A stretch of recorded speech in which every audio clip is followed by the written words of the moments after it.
Hello everyone, আসসালামু আলাইকুম। সবাই কেমন আছেন? আলহামদুলিল্লাহ, আমরাও ভালো আছি। আমার ভিডিওটা যেখান থেকে দেখছেন, আশা করছি আপনারা অনেক বেশি ভালো আছেন।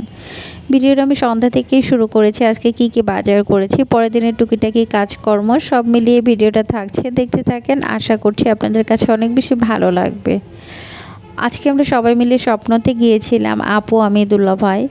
আপু তো আসলে বাইরে যেতেই চায় না, আমি জোর করে আজকে নিয়ে গিয়েছিলাম। আসলে মাঝে মাঝে বাইরে যেতে কেন যে ইচ্ছে করে। সবাই মিলে আজকে বাজার করেছি। মাস শুরু হলেই তো বাজার শুরু হয়, আর সামনে যেহেতু রমজানেরও বাজার ছিল। সব মিলিয়ে আজকে বাজার করেছি। আসলে বাজার করে আসার পর বাজার সামলানো, গোছানো আরও অনেক কাজ থাকে।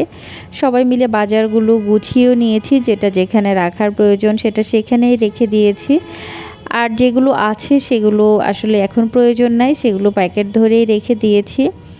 আর যেগুলো প্যাকেট ছাড়া ডাল ছিল সেগুলো অফ ক্যামেরায় ঢেলে নিয়েছি। আর এখন লবণ দেখলাম খুবই কম আছে, এই জন্য লবণটাও ঢেলে নিচ্ছিলাম। আসলে নিত্য প্রয়োজনীয় জিনিস তো প্রতিদিনই লাগে, সেটা আসলে গুছিয়ে নিলে একদম সহজ হয়ে যায় কাজ, আর ঘরটাও গোছানো থাকে, অগোছালো লাগে না, আর কাজ করতেও সহজ হয়। আর তারপরে আমি লিকুইড ভিমবারও ঢেলে নিচ্ছিলাম। আর এই ভিমবারের বোতলটা অনেক বেশি বড়, 3 প্যাকেট দিয়ে আসলে 3 প্যাকেট দিলেও ভরতে চায় না, আর সবগুলোই এখন ঢেলে নিব। আর ভিমবার তো আসলে সারাদিনই প্রয়োজন হয়, এই জন্য আমি সবগুলোই ঢেলে নিয়েছি। তারপরে রাতে কাজ শেষ করে আমরা ঘুমিয়ে পড়েছিলাম, আর সকালে উঠে দেখি আপু রুটি বানিয়েছে। এখন আমি নাস্তাও করে নিয়েছি। আর নাস্তা করা শেষ করে আমি চলে এসেছি প্লেট বাটিগুলো ধুয়ে নিতে। নাস্তা করার পর যে প্লেটগুলো বের হয়েছে, আসলে রান্নাঘরের কাজ তেমন একটা আমার করাই হয় না। আপু যেহেতু রান্না করে, নাস্তা সব কিছুই আপু করে, এই জন্য আমি মাঝে মাঝে প্লেটগুলো ধুই, দুপুরে খাবার পর বা রাতে কখনো।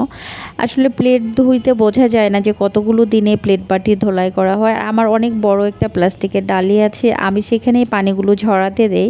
পানিগুলো ঝরলে না র্যাকের নিচে ময়লা মাটি পড়ে না, হয় না, বা পানি পড়ে থাকে না, তাহলে ঝাড়ুটাও ভিজে যায় না। এই জন্য আমি সবসময় প্লাস্টিকের বড় ডালাটার মধ্যেই আমি পানি ঝরাতে দেই। আর এখানে যখন দেখি তখনই আমি বুঝতে পারি দিনে কতগুলো আসলে ধোলাই করা হয় প্লেট বাটি। সারা দিন তো দিনে 3-4 বার তো এই ডালিটা ভরে যায়। তারপরে এগুলো জায়গা মতো আবার রেখে দেওয়া হয়। আর আমি এখানে ধোলাই করে সবগুলো রেখে দিয়েছিলাম। এখন জায়গা মতো সবগুলোই নিয়ে যাচ্ছি, যেটা যেখানে রাখার প্রয়োজন। আসলে এখানে দিলে না র্যাকের নিচে পানি পড়ে না, আর ঝাড়ুটাও ভিজে যায় না, আর টাইলসের উপর দাগও হয়ে যায় না। আমি রান্নাঘরের কাজ শেষ করে কফি বানিয়েছিলাম। আমার হাজব্যান্ড ফোন দিয়েছিল, এজন্য কফিটা নিয়ে আমি বেডে চলে এসেছিলাম। আমি বেডে কিন্তু কখনোই খাই না।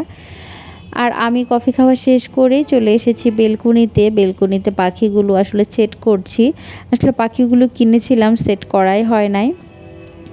আর রাতে হুক নিয়ে এসে লাগিয়ে রেখে দিয়েছিলাম। আসলে সাথে সাথে তো হুকের মধ্যে দিলে খুলে যায়, এই জন্য আসলে সারা রাত রেখে দিয়েছিলাম। আর সকালে এখন পাখিগুলোও সেট করতেছি আপনাদের সাথে নিয়ে। আসলে আপনারাও দেখেন কেমন লাগছে। আমার কাছে তো বেশ ভালোই লাগছিল। আর পাখিগুলো সেট করে আমার কাজকর্ম শেষ করেছি। এখন আপু দুপুরের খাবার রেডি করেছে, খেতে এসেছি।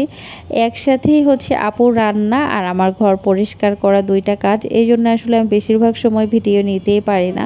খাবার সময় যাই একটু ভিডিও করে নেই, কি আর করার। তারপরে আমি খাওয়া দাওয়া শেষ করে দুপুরে রেস্ট করেছি। আর ওঠার পরে মনে হয়েছে যে স্প্রে আনেছিলাম সেটা দিয়ে গাছটা একটু পরিষ্কার করে দেই। গাছের পাতাগুলোতে অনেক ধুলাবালি হয়েছে। আর এটা আমি স্বপ্ন থেকে নিয়েছিলাম, কিন্তু প্রাইসটা একটু বেশি হয়েছে। আর তারপরে এখন গাছের মাটিগুলো আমি এখন ঝরঝরে করে দিচ্ছি, কারণ গাছের মাটিগুলো একদম শক্ত হয়ে গেছে। কিছুদিন আগে না আমার গাছটা একদমই পাতাগুলো হলুদ হয়ে গিয়েছিল, আর সব পাতা ঝরে গিয়েছিল। আমার তো মন খুব খারাপ হয়ে গিয়েছিল, মনে হয়েছিল আমার গাছটা বাঁচবে না। আসলে মাঝে মাঝে কিন্তু মাটি না ঝরঝরা করে দিতে হয়। আর এখন আমি মাটিগুলো সব ঝরঝরে করে দিব। এখন গাছটা কিন্তু আমার অনেক বেশি ভালো আছে।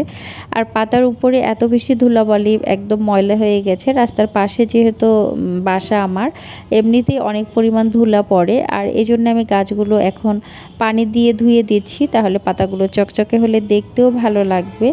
এই জন্য আমি সবগুলোই ধুয়ে পরিষ্কার করে দিচ্ছি। আর আমার ভিডিওটা কেমন হয়েছে আপনাদের কাছে যদি একটু ভালো লাগে, তাহলে অবশ্যই লাইক কমেন্ট করে। আর যারা আমার ভিডিওটার সাথে ছিলেন এতক্ষণ, তাদেরকে অসংখ্য ধন্যবাদ। সবাই ভালো থাকবেন। আল্লাহ হাফেজ।